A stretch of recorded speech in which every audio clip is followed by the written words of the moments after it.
आज share market सुबह 10 बजे करीब 1% अप था। उसके बाद से धीरे धीरे इसमें गिरावट शुरू हुई है और अभी आप देख सकते हो ये 2% डाउन गया था और अभी करेंटली जो कि 2 बज रहा है, 2 बजे के करीब 1.72% डाउन है।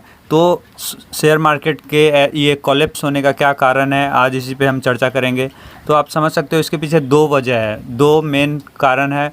पहला कारण जो है, इंडिया चाइना के बीच जो टेंशन है वो बढ़ चुका है बॉर्डर पे। उसके कारण जो है शेयर मार्केट मेनली 3 सेक्टर जो कि है मेटल सेक्टर, फार्मा सेक्टर और बैंक, ये तीनों कोलैप्स कर चुके हैं बिल्कुल। अब देख सकते हो मनी कंट्रोल का ये अपडेट, इंडिया चाइना बॉर्डर पे जो टेंशन बढ़ा है उसके कारण फार्मा, मेटल्स और बैंक सेक्टर जो है बिल्कुल 3 से 4% धाराशायी हो गई है। फार्मा सेक्टर के गिरने का ये कारण है कि जो API इंपोर्ट होता है वो 50% चाइना से इंपोर्ट होता है और मेटल चाइना से इंपोर्ट होता है। और जो बैंक है, बैंक में चाइना का बहुत सारा भागीदारी है, बहुत सारी इन्वेस्टमेंट है। तो इस कारण जो है ये तीनों सेक्टर बिल्कुल कोलैप्स हो चुके हैं। तो जब भी स्टॉक मार्केट कोलैप्स होती है वहीं एक अपॉर्चुनिटी बन के आती है। तो आज के इस वीडियो में हम देखते हैं कि कौन कौन से ऐसे स्टॉक हैं जो कि कुछ दिन पहले तक लोग लेने के लिए मार कर रहे थे और उसमें अच्छी खासी गिरावट हुई है और अपॉर्चुनिटी बनती हुई नज़र आ रही है, जिसमें कि आप अभी ऐसे टाइम पे अगर आप ख़रीदारी करो तो आने वाले वीक से 1 से 2 वीक में अच्छी खासी प्रॉफिट आप गेन कर सकते हो।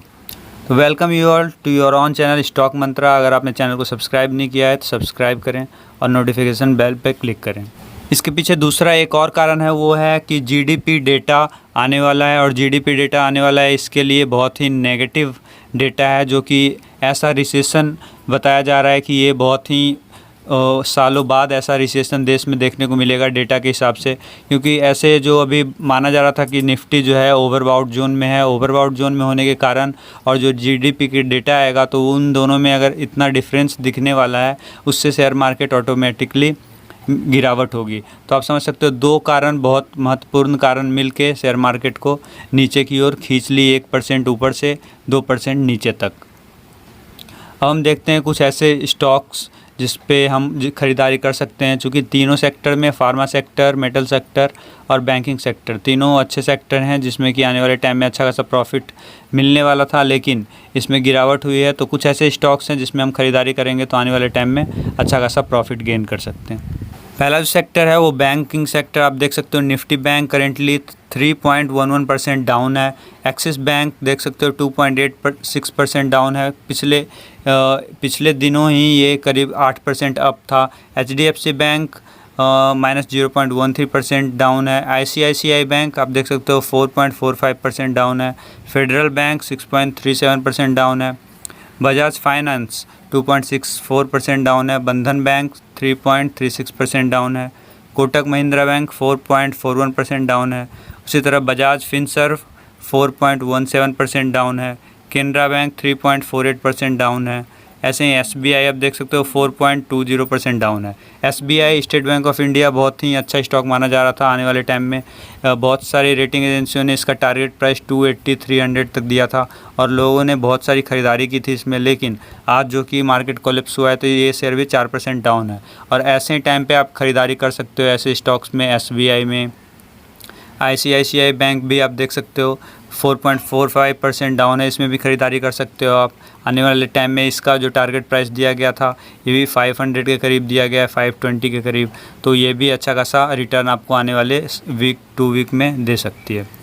इसी तरह से यस बैंक भी 3.67% डाउन है, इसका भी टारगेट प्राइस अच्छा खासा है, ये भी आप ख़रीदारी कर सकते हो।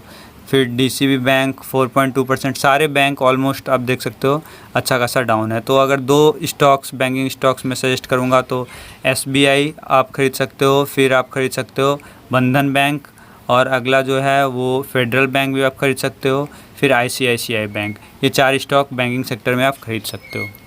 अगला जो सेक्टर है वो है फार्मा सेक्टर। तो फार्मा सेक्टर में भी अच्छी खासी गिरावट हुई है। तो इसमें लाल पैथ लैब देखिए तो 1.71% डाउन है।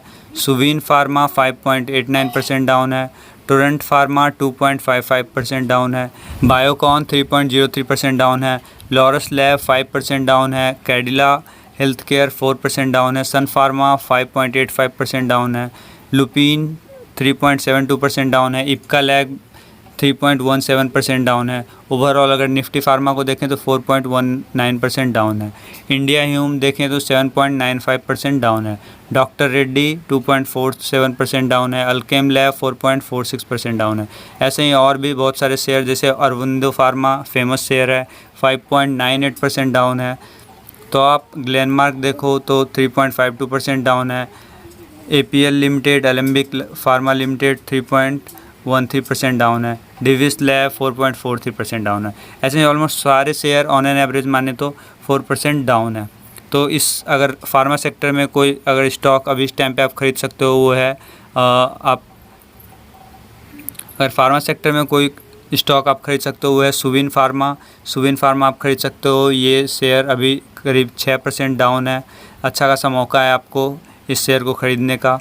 फिर अगला अगर कोई शेयर है तो इप्का लैब। इप्का लैब का टारगेट प्राइस करीब 2400 के करीब रखा जा रहा है और ये 3% डाउन है अभी करेंटली। फिर इंडिया ह्यूम 8.22% डाउन है। ये भी अच्छा खासा स्टॉक है, इसमें भी ख़रीदारी कर सकते हो आप। डॉक्टर रेड्डी का टारगेट प्राइस 5000 माना जाता है और ये 4267 पे मिल रहा है करेंटली, तो इस शेयर को भी आप ख़रीद सकते हो। और विंडो फार्मा ये भी बहुत अच्छा शेयर है और 1200 के करीब इसका टारगेट प्राइस माना जा रहा था, तो ये शेयर भी 6% डाउन है, इसमें भी आप ख़रीदारी कर सकते हो करेंटली। और मेटल सेक्टर में अगर हम देखें तो केना मेटल 4.39% डाउन है। On metals 4.83%, Hisar metal 0.36%, Tata mentally 3.51%, Ankit metal 4.76%।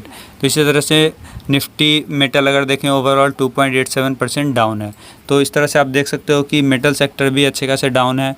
Metal sector में अभी मैं करेंटली कोई भी स्टॉक आपको नहीं बोलूँगा ख़रीदारी करने के लिए, क्योंकि इस टाइम पे ऐसे टाइम पे मेटल सेक्टर में ऊपर जाना ज़्यादा सही नहीं माना जाता। मेटल सेक्टर की ख़रीदारी करना ऐसे टाइम में सही नहीं होगा। थैंक यू आपके साथ ये न्यूज़ शेयर करने के लिए। अगर आपको ये हेल्पफुल लगा हो तो वीडियो को लाइक करें और अगर चैनल को आपने अभी तक सब्सक्राइब नहीं किया तो सब्सक्राइब करें। धन्यवाद दोस्तों।